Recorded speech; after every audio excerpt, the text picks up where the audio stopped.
Voilà, bonjour, bienvenue sur la scène santé et spiritualité.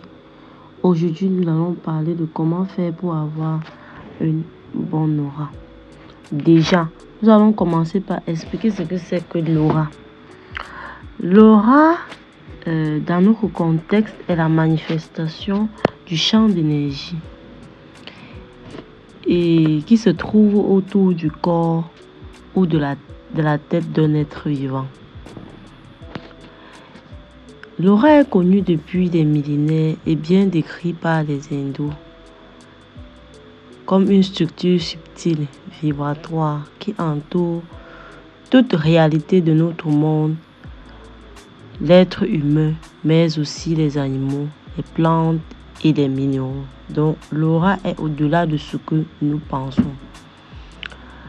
Pour les humains, l'aura est une combinaison des émanations de leurs différents corps. Et chaque corps, par ses émanations propres, ajoute à l'aura des nuances particulières. Chez certains, elle est très vaste, animée de vibrations intenses et possède des couleurs magnifiques. Chez d'autres, au contraire, elle est étroite, terne, brouillée. Tout dépend de la vie que chacun mène. Comment faire donc pour avoir une bonne aura? 2 méthodes permettent de travailler son aura. La première, par la pensée, se manifeste par la pensée, par l'imagination. C'est-à-dire, il s'agit ici de se concentrer sur les couleurs et s'entourer de ces couleurs. Dans le processus de l'aura, il y en a 7 couleurs. Il suffit de se concentrer sur ces couleurs pour ressortir et transmettre les énergies. La seconde, qui est bien plus efficace que la première, et il s'agit de chercher à développer des vertus qui correspondent aux différentes couleurs.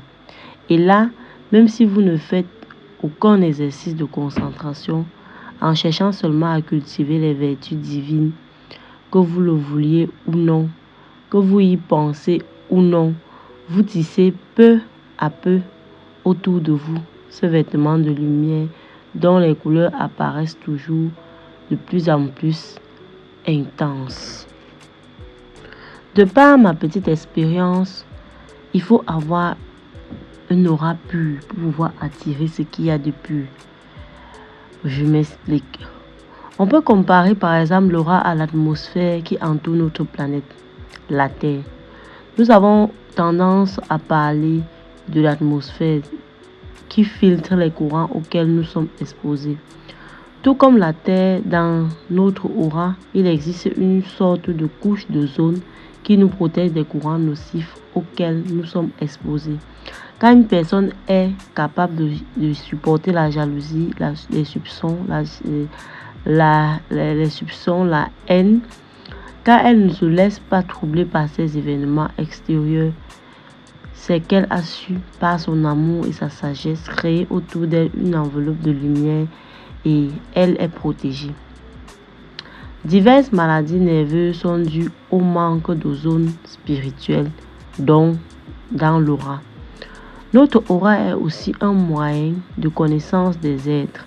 Quand elle est pure, elle nous rend sensibles à ce qui se cache dans leur âme. Dès lors, de par l'énergie que l'on dégage, de par notre aura, l'énergie, la sensation, les émotions que nous ressentons et la force de notre pensée, l'être humain est capable de manifester ce qu'il pense. Donc, c'est pour ça qu'on va dire parfois, lorsque tu te retrouves dans une certaine situation où à chaque fois tu as toujours des problèmes, par exemple tu rencontres un même type d'hommes qui te font du mal ou le même type de femmes qui font du mal, que le couple ne donne pas une forme fonctionnelle, ça veut dire que tu attires en toi exactement ce que tu veux. Donc tu es capable d'attirer ce que tu veux. Si tu veux quelqu'un de différent, tu peux attirer également ça. C'est ça l'aura. Donc c'est ton aura qui permet à ton entourage de te détecter, de t'identifier, de savoir où X ou Y personne peut te rapprocher de toi ou pas. Il y en a qui ne se supportent pas naturellement. La prochaine vidéo portera sur comment développer les vertus à partir des 7 couleurs qui correspondent aux différents chakras ou auras du corps. Si tu aimes alors ce genre de contenu, n'hésite surtout pas à t'abonner sur la chaîne. À très bientôt pour une nouvelle astuce vidéo.